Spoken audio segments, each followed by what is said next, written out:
할렐루야. 지도자는 공동체와 함께 존재합니다. 지도자라고 하는 것은 공동체의 지도자를 의미합니다. 공동체가 없다면 지도자가 세워질 이유가 없지요. 그런데 그 공동체는 누구에 따라서 바르게 세워지느냐면 지도자입니다.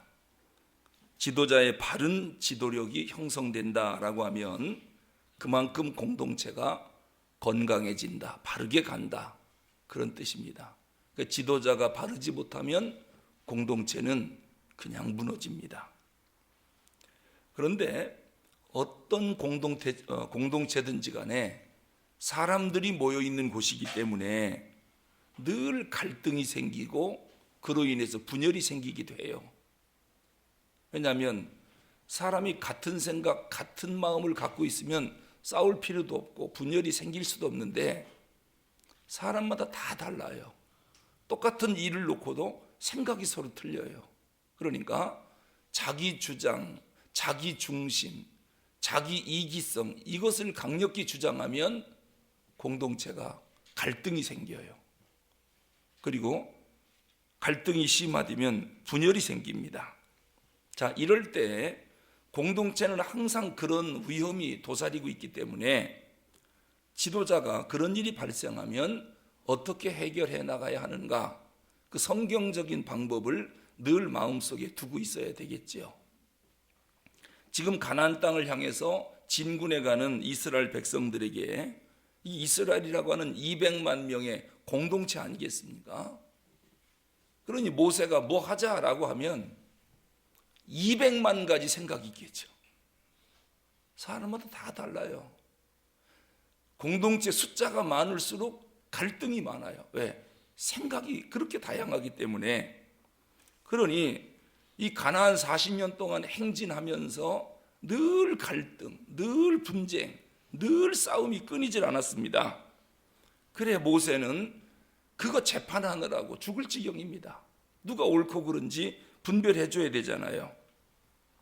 그런데 지금 여호수아가 후계자로서 이제 모세 다음으로 가나안 땅을 정복해야 할 중요한 사명을 받았습니다.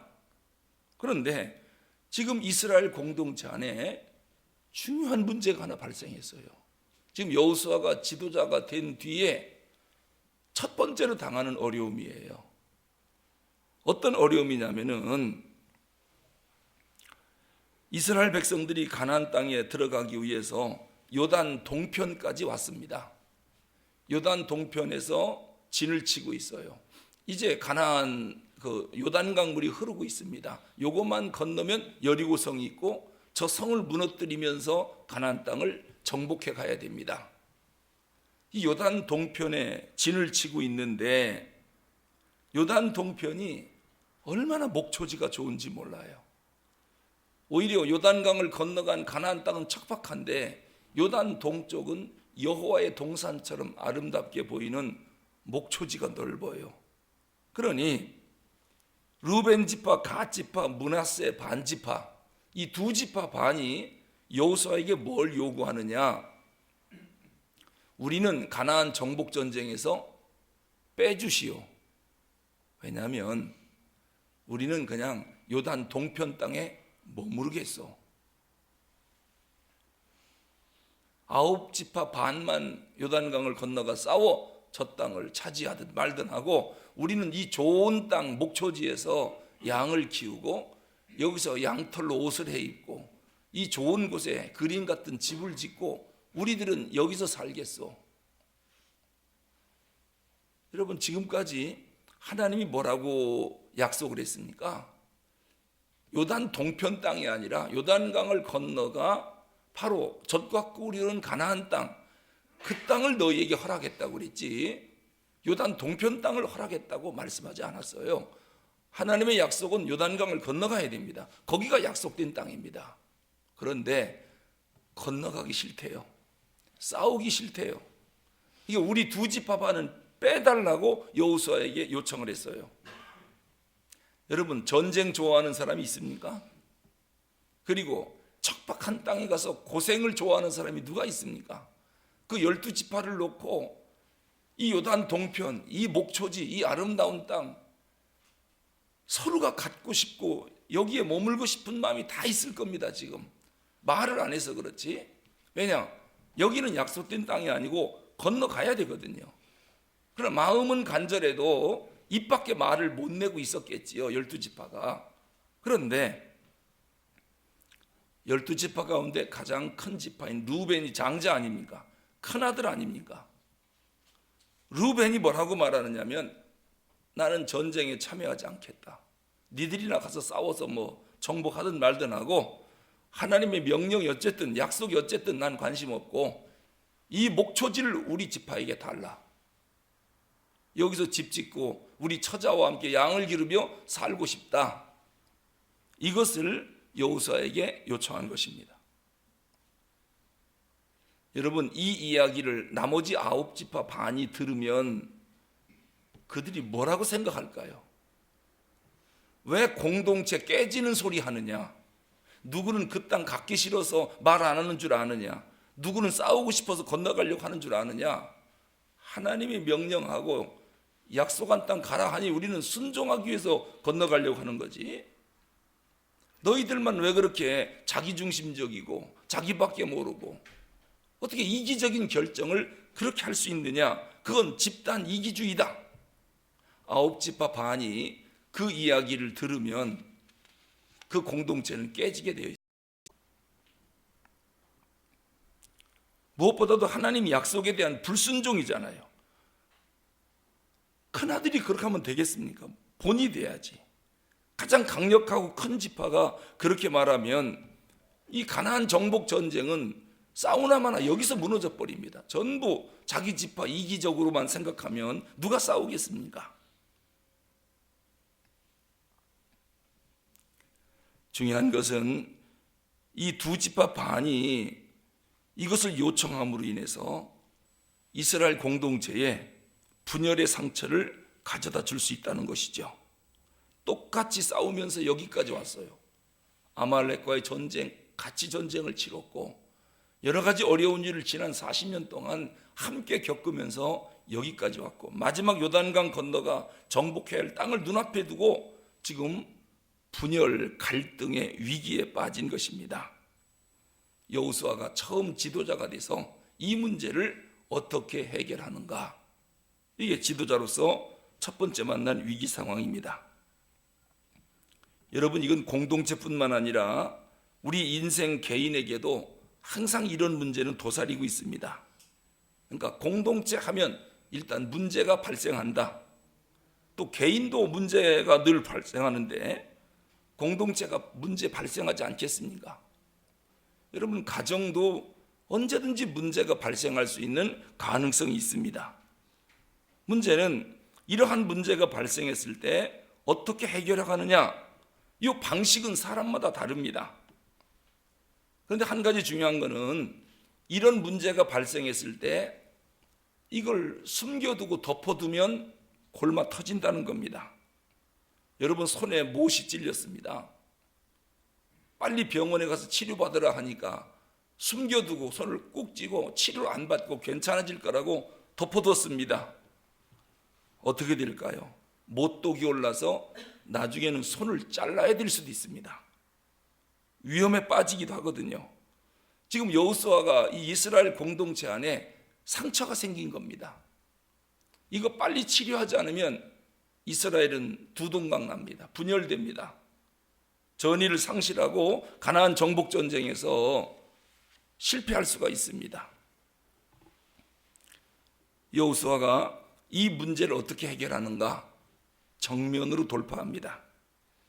이 문제를 숨기지 않고 그냥 드러내버립니다. 그게 12절에서 15절 우리가 읽은 본문입니다. 2지파 반 장정들을 모아놓고 여호수아가 뭘 말하느냐?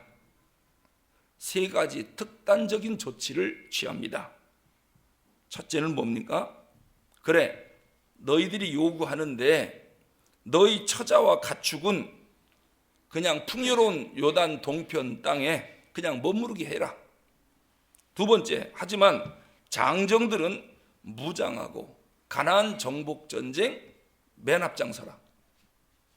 이 말이 뭐냐면 이런 특권을 누리고 싶으면 먼저 희생하라는 겁니다. 가나안 정복 전쟁을 너희 두 지파반이 앞장서서 싸워 가나안 땅을 정복하라. 세 번째, 그리고 나면 이 가나안 정복 전쟁이 완성되고 나면 그때 너희 장정들은 요단 동편으로 가서 너희 가족들하고 그 땅에서 살도록 해라. 이 세 가지 특단적인 조치를 여호수아가 취해 줍니다. 문제를 정면으로 돌파를 하는 여호수아를 보게 되죠. 이제는 나머지 9지파 반이 그 이야기를 들으니까 불평불만이 사라졌습니다. 왜냐하면 정복전쟁에서 누가 앞장서느냐, 이건 중요한 일이거든요. 서로가 앞장 안 서려고 그래요. 왜? 앞장선다는 것은 죽음을 의미하거든요. 그러니까 서로가 앞장 안 서려고 하는데, 너희들이 좋은 땅을 갖고 싶다면 그래 줄 테니까 정복전쟁에 그 대신 앞장서라. 뭔가 좋은 걸 가지려면 희생하는데도 앞장서야 된다는 겁니다. 희생하고 헌신은 안 하려고 하고 좋은 것만 먹으려고 하면 되겠습니까? 여러분, 교회 공동체도 왜 갈등과 분열이 생기냐면 잔치할 땐 서로가 앞자리에 앉으려고 그래요. 먹는 일에는 그냥 막 자기에게 유익하면은 무조건 앞자리에 앉아서 차지하려고 그래요. 그러나 희생하고 헌신하는 일은 안 하려고 다 숨어버려요. 이래 되면 어떻게 될까요? 공동체가 분열이 되지요. 그러니까 희생하는데도 앞장서고, 그러면 그런 사람들이 잔치할 때 중앙에 앉으면 아무도 말 안 해요. 왜? 저 사람은 목숨 걸고 희생한 사람이니까 당연히 저런 대우를 받아야 된다. 누구도 불평이 없습니다. 근데 희생하고 헌신하는 자리에는 아무도 안 보여요. 그러다가 잔치 자리가 생기면 중앙에 앉으려고 하니까 이런 데서 갈등이 생기는 겁니다. 지금 여호수아가 그거를 요구를 한 것입니다. 그래서 이 문제를 첫 번째로 해결을 합니다. 여호수아가 강자에게 먼저 솔선수범하고 희생을 요구하는 것이죠. 그게 바로 13절, 14절입니다. 너희들이 솔선수범해서 이 일에 앞장서라. 그리고 정복 전쟁이 끝나면 너희들이 원하는 대로 그 밥상에 앉게 해주겠다. 죽을 일이 있는데 너희 지파 장정들이 앞장서서 먼저 죽으러 가라는 겁니다. 그러면 그 전쟁 끝나면 원하는 대로 희생했으니까 희생에 대한 대가를 주겠다라고 하는 것입니다. 여러분, 인간에게는요 근본적으로 의식주 욕구가 있습니다. 지금 이스라엘 백성들은 40년 동안 광야 생활하면서 의식주 문제가 해결이 안 된 거예요. 물론 하나님의 은혜로 옷은 떨어지지 않게 해줬지만 지난 40년 동안 그 옷 한 벌을 입고 사는 거예요. 얼마나 답답할까요? 그리고 이 주택 문제가 해결이 안 됐어요. 아침에 텐트 치며 저녁에 텐트 치고 아침에 걷어야 되고 또 이동해야 되고 40년간 뱅글뱅글 도르니 사람이 얼마나 불안하겠습니까? 먹는 문제가 해결이 안 됐습니다. 만나를 내려주시지만은 그걸로 자기들이 먹고 싶은 거 마음껏 먹을 수가 없는 것이지요. 이런 생활을 40년간 이스라엘 공동체가 함께 해왔습니다. 그런데 드디어 그림 같은 자기 집을 짓고 양터를 짜서 옷을 만들고 처자와 함께 편하게 살 수 있는 땅이 드디어 눈앞에 있는 겁니다. 그러니 서로가 그렇게 안정을 취하고 싶겠죠. 서로가 의식주 문제를 먼저 해결하고 싶지 않겠습니까? 그런데 그런 안정을 취하기 위해서 희생할 일이 눈앞에 있다는 겁니다. 먼저 강자들이 앞장서서 땅을 차지할 게 아니라 희생하는 일에 앞장서라는 겁니다. 솔선수범을 지금 여호수아가 강력히 요구하는 것입니다. 어떤 공동체든 교회 공동체도 마찬가지입니다. 희생하고 헌신하고 목숨 바치는 일에 앞장서면 그런 사람들이 뭔가 나중에 특별한 은혜를 베푼다 해도 불평이 있을 수가 없죠. 헌신했으니까요. 목숨 바쳤으니까요. 그런데 그런 일에는 다 도망갔다가 땅 차지한다 그러니까 서로가 좋은 땅 달라고 하면 그때는 공동체가 깨져버립니다. 분열이 됩니다. 여호수아가 그 문제를 해결을 하는 겁니다. 그 땅 갖고 싶으면 먼저 희생하라. 먼저 솔선수범하라. 문제 해결에 앞장서라. 목숨 거는 일에 너희가 앞장서라. 그러면 나중에 그 땅을 주겠다. 이렇게 해서 이스라엘 공동체의 갈등을 해결하는 것을 보게 됩니다. 어느 공동체든 이렇게 이기적으로 집단 행동하면 공동체 안에 미움이 생기고 갈등이 생깁니다. 그런데 그게 그 공동체에서 머무는 게 아니라 누룩처럼 공동체 전체에 확산됩니다. 그렇게 되면 공동체 전체가 희생과 헌신한 일에는 아무도 안 나타나고 잔치하는 자리만 서로가 나타나려고 하고 이런 일들이 생기면서 공동체가 깨지는 것입니다. 오늘 여호수아가 이 어려운 문제를 어떻게 해결하는가, 이것이 오늘 우리가 꼭 기억해야 할 문제 해결의 방법입니다. 기도하겠습니다.